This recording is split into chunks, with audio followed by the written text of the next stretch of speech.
Récemment, je me suis rappelé d'un personnage, Loki. Je me suis demandé si Loki pouvait être bon.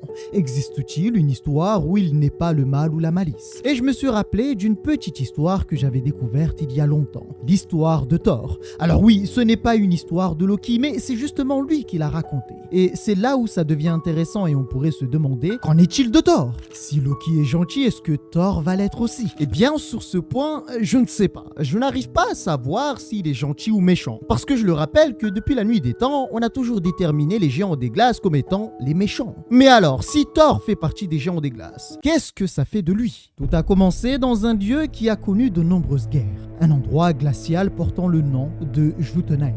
Dans cet univers, il y a longtemps, a eu lieu l'une des batailles les plus féroces et les plus sanglantes que l'univers Marvel n'ait jamais vues.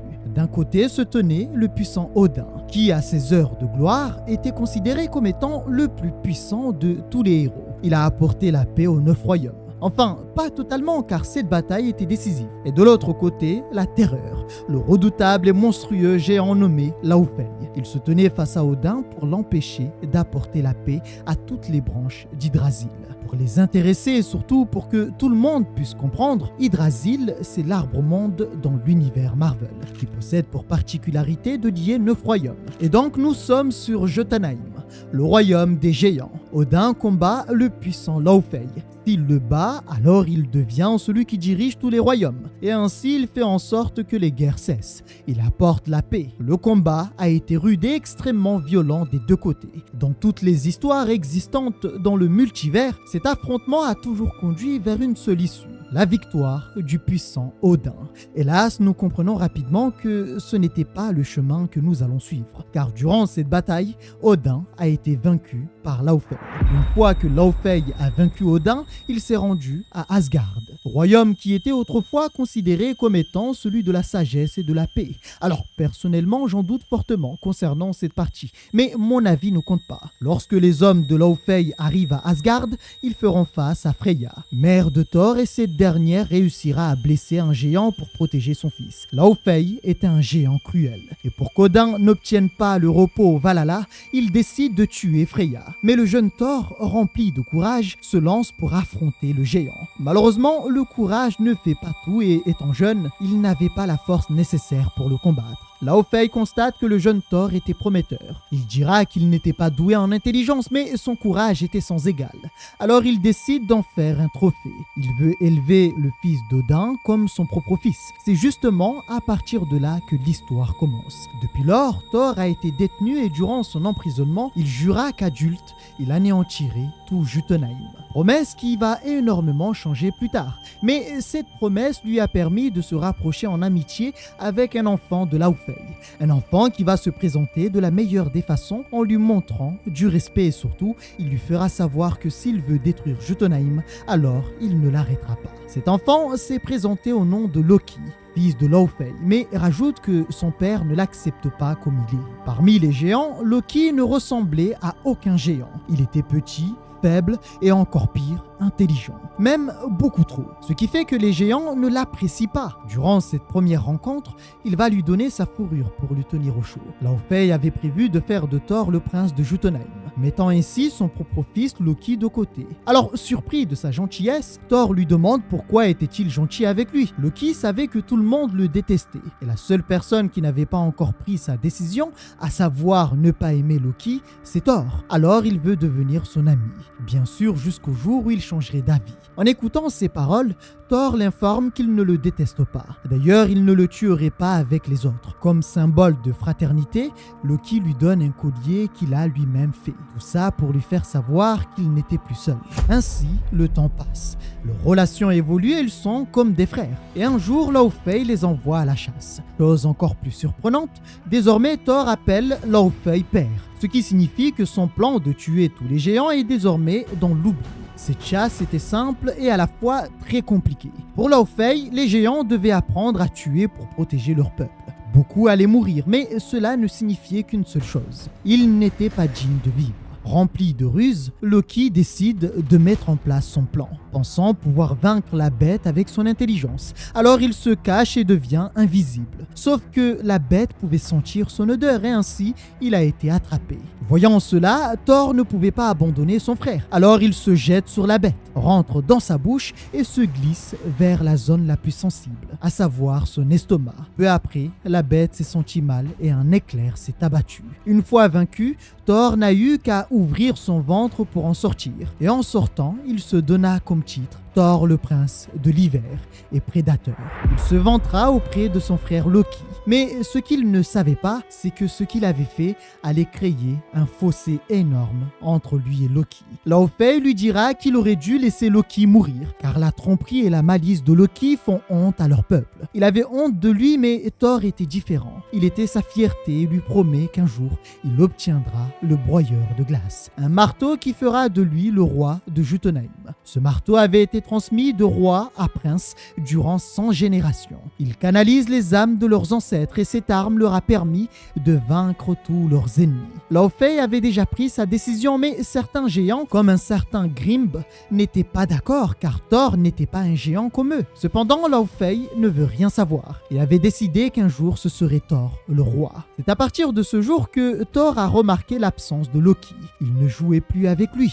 Désormais, Loki n'avait plus aucune place dans le cœur de Laufey. Alors énervé, il a commencé à s'enfoncer dans les prisons. Des cellules qui, à sa connaissance, étaient censées être vides.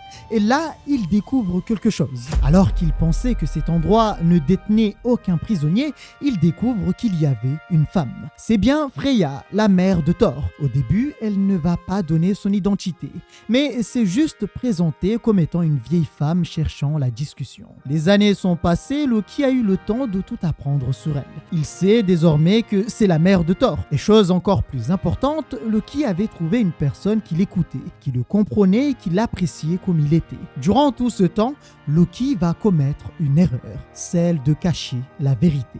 Il n'a jamais dit à Freya que son fils Thor était bien vivant. Il ne voulait pas la perdre.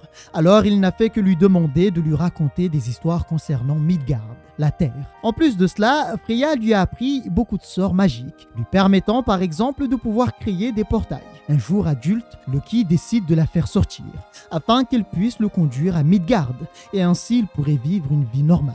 Malgré son hésitation et la peur de se faire prendre, Freya accepte. Quelque temps plus tard, Laufey a organisé un combat entre Thor et Grimb. Grimb pensait que Thor ne méritait pas de devenir roi des géants. Et donc, il a fait circuler de nombreuses rumeurs faisant aussi douter du jugement de Laufey. Alors, Laufey veut que Thor l'affronte, lui montrer qu'il méritait de devenir roi. Sauf que le combat n'est pas un simple combat, car le perdant connaîtra la mort. Une fois que Grimb a été vaincu par Thor, Laufey a donné son marteau à Thor, afin qu'il termine son travail. Ainsi, après ça, Thor a tué Grimb pour montrer qu'il était désormais prince. Plus tard, Loki viendra le voir et on remarque qu'il y a une gêne entre les deux. L'écart s'est encore creusé.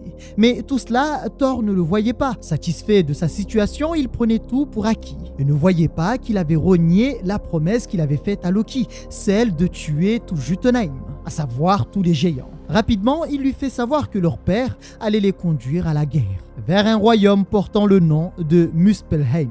Mais Loki ne voulait pas faire la guerre. Alors, après avoir appris la nouvelle, il comprend qu'il n'avait pas le temps et décide donc d'aller libérer Freya. Mais ce qu'il ne savait pas, c'est que tout cela n'était qu'un piège. Car alors qu'il prenait la fuite, Laufey et son fils Thor se sont rendus dans les ruines d'Asgard. Et Laufey fera comprendre à Thor que leur ennemi était bien plus proche qu'il ne le pensait. Lorsqu'il avait donné l'information à Thor qu'ils allaient à Muspelheim, c'était dans le but que ce dernier donne l'information à Loki. Il avait honte de son fils biologique Loki et voulait un prétexte pour se débarrasser de lui.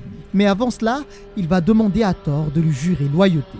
Bien qu'il ne soit pas son fils biologique, avec le temps, la confiance s'est installée entre les deux et Thor a fini par lui accorder sa loyauté et estime même qu'il est son fils et n'allait jamais le laisser tomber. Il s'avère que Laufey n'avait confiance qu'en une seule personne, c'est Thor. Et c'est là qu'il découvre la fuite de Loki. Freya avait le pouvoir de reconstruire le Bifrost, le pont arc-en-ciel. C'était le seul moyen de pouvoir partir. Seulement, au dernier moment, Laufey apparaît pour lui faire savoir qu'il ne pouvait pas partir sans sa permission. S'il veut partir, il doit mourir. Voyant cela, Thor intervient pour demander grâce. Il demande la pitié de Laufey car il ne veut pas qu'il tue son frère. Mais Laufey ne le considérait pas comme étant son fils. Il le considère comme étant une abomination. Voyant son regard hostile, Loki finit par l'attaquer. Il va crever l'œil de son père et le tuer. Lorsque Thor voit cela, il rentre dans une rage folle. Mais Loki lui demande de se rappeler de leurs promesses faites lorsqu'ils étaient enfants. Malheureusement, Thor ne voulait rien savoir, estimant qu'il avait trahi son roi. Il devait être éliminé car il l'avait aussi trahi. Je vous avais dit tout à l'heure que Loki avait fait une erreur, une seule erreur.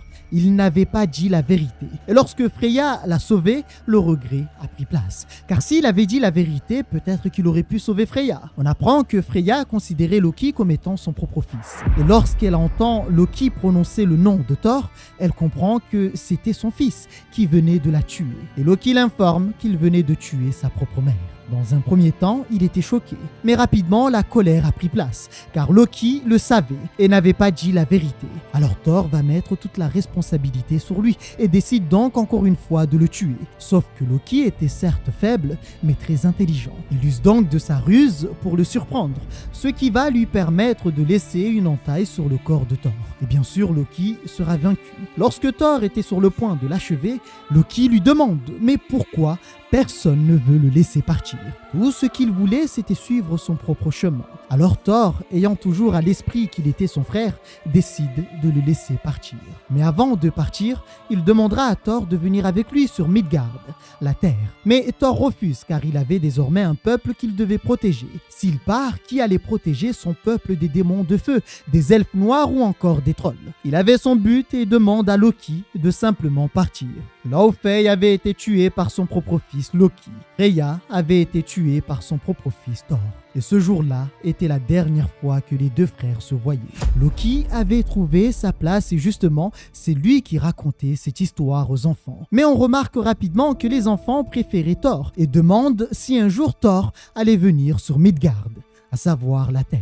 Pour Loki, ce serait mieux pour la Terre que Thor ne vienne pas. Ses enfants étaient les siens et cette femme était sa femme. Loki avait choisi une vie paisible loin des combats, loin de la guerre. Qu'avez-vous pensé de cette histoire? Est-ce que Loki a eu raison de ne pas révéler la vérité concernant Freya? Ou est-ce qu'il a eu tort? Est-ce que Thor a eu raison de le laisser partir? Ou est-ce qu'il aurait dû le tuer? Vous me dites tout ça en commentaire et on se retrouve au prochain épisode. Prenez soin de vous et ciao tout le monde.